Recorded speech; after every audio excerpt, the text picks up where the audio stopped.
Welcome to our journey back in time to the year 539 BCE, when the mighty city of Babylon fell to the Persian Empire. But this wasn't a typical conquest.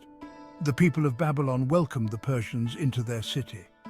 Instead of resistance, the Babylonians welcomed their new rulers. Why did this happen? Let's explore the fascinating reasons behind this peaceful transition. First, let's look at the political climate of Babylon. The Chaldeans conquered the ancient city of Babylon in the late 7th century BC by breaking Assyrian control over the region. Nabopolassar became king of Babylon in 626 BC.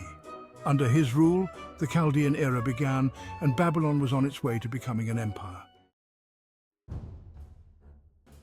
Nabopolassar's son, Nebuchadnezzar II, is perhaps the most famous Chaldean king.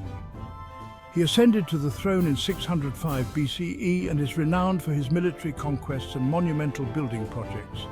Under Nebuchadnezzar II, Babylon reached its peak of power and splendor. Nebuchadnezzar's military conquests created the powerful Babylonian Empire that covered much of the Middle East. Nebuchadnezzar is credited with the construction of the Hanging Gardens of Babylon, one of the 7 wonders of the ancient world, and the magnificent Ishtar Gate.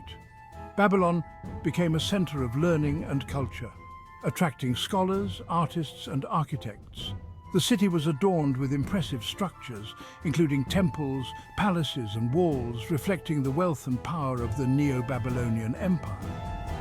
The Chaldeans also played a significant role in the religious life of Babylon. They were deeply involved in the worship of Marduk, the chief deity of Babylon, and invested in the restoration and enhancement of religious sites. This religious devotion helped to legitimize their rule and unify the diverse peoples within the empire. However, the great Babylonian Empire was not invincible.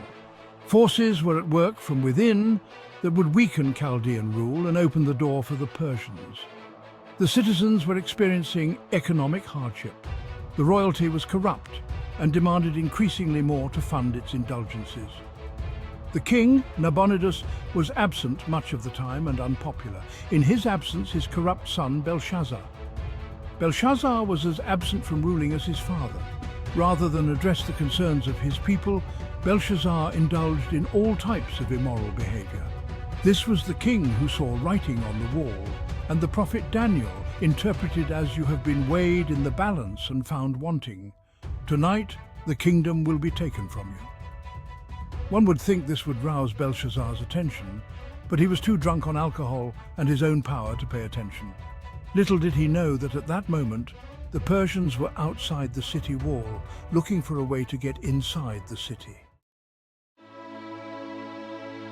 Enter Cyrus the Great, the Persian king, seen not as a conqueror, but as a liberator. Known for his tolerance and respect for local customs, Cyrus's policies were revolutionary. The Cyrus cylinder, an ancient artifact, records his commitment to allowing displaced peoples to return home and restore their temples. For the Babylonians, this was a promise of religious freedom and respect.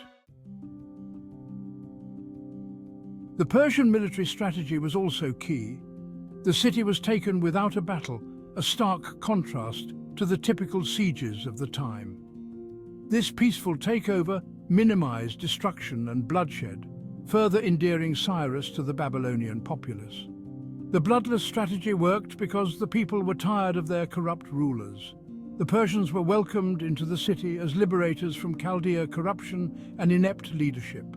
The Persians were the promise of a better life, since their leaders let them down. Economically, Babylon was struggling under Nabonidus. The Persian Empire, with its vast trade networks and efficient administration, promised stability and prosperity. For the Babylonians, renowned traders and merchants, this was an opportunity for economic revitalization and growth. Socially, Cyrus's governance was inclusive. By incorporating local elites into the administration, he ensured continuity and order.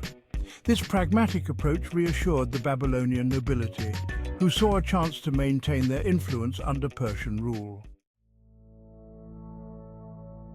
In conclusion, the welcoming attitude of the Babylonians was a result of multiple factors: the unpopularity of Nabonidus, Cyrus's reputation for tolerance, and the promise of economic and social stability.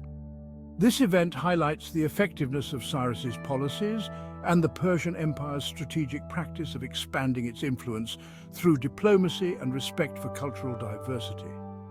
So, we end with a question. The political machine in the United States has its own share of corruption and ineptness. Could something similar happen here? Thank you for joining us on this historical journey. Don't forget to like, subscribe, and hit the bell icon for more fascinating stories from the past. Until next time, keep exploring history's hidden tales.